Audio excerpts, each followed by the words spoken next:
ശ്രീ ഗുരുവായൂരിൽ ശ്രീലകത്തായിന്നു കാരുളി വർണ്ണൻ വിളങ്ങി നിൽപ്പൂ. താമരപ്പൂവും മുരളികയും കൈകളിലേന്തി കണ്ണനുണ്ണി പുഞ്ചിരി തൂകി മോദമായി നിൽക്കുന്ന പൊന്നുണ്ണി കണ്ണനെ കണ്ടു കൂപ്പാം.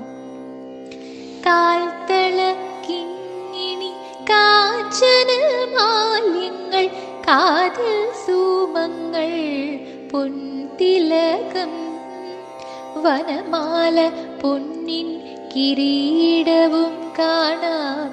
മഴമുകിൽ വർണ്ണന്റെ മൗലിയിലായി